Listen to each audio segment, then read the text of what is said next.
ചെറുതിന് 45 ദിവസമായപ്പോഴാട്ടോ ഞങ്ങൾ നാട്ടിൽ പോയേ. നാട്ടിൽ പോയിട്ട് സ്റ്റുഡിയോയിൽ നിന്ന് അവൻ്റെ ഫോട്ടോസ് എടുത്തിട്ടുണ്ടായിരുന്നു. ന്യൂ ബോൺ ഫോട്ടോഗ്രാഫി ഇല്ലേ, അത് നമ്മുടെ കോൺസെപ്റ്റ് വെച്ചും ചെയ്യാം, അല്ലെങ്കിൽ അവർ ഓൾറെഡി സെറ്റ് ചെയ്ത തീം ഉണ്ടാവും, അതിനനുസരിച്ചും ചെയ്യാം.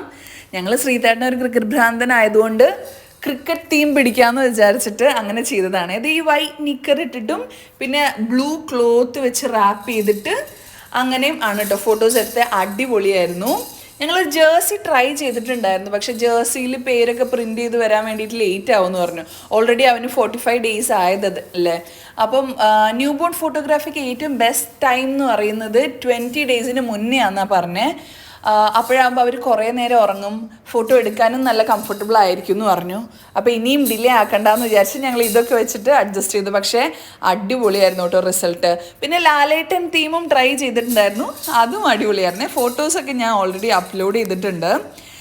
ദൃശ്യ ഫോട്ടോഗ്രാഫി എന്ന് പറയുന്ന സ്റ്റുഡിയോ ആണ് കേട്ടോ, ചെമ്മാടായിരുന്നു. അടിപൊളി സർവീസ് ആയിരുന്നു, നല്ല കംഫർട്ടബിൾ ആയിരുന്നു അവരുടെ കൂടെ വർക്ക് ചെയ്യാൻ വേണ്ടിയിട്ട്. നല്ലൊരു എക്സ്പീരിയൻസ് ആയിരുന്നു കേട്ടോ. എനിക്ക് ഭയങ്കര ആഗ്രഹമായിരുന്നു ഇങ്ങനെ കുറച്ച് നല്ല ഫോട്ടോസ് എടുത്ത് വെക്കണം ഈ ചെറുതിലേ ഉള്ളതെന്ന്. അതിന് മുന്നേ വിചാരിച്ചതായിരുന്നു, പക്ഷെ നാട്ടിൽ പോകാൻ പല കാരണങ്ങളാലും കുറച്ച് ഡിലേ ആയി, ചെറുതിൻ്റെ പാസ്പോർട്ട് ഇഷ്യൂ ഒക്കെ ആയിട്ട്. പക്ഷെ എന്തായാലും എൻ്റെ റിസൾട്ട് അടിപൊളിയായിരുന്നു.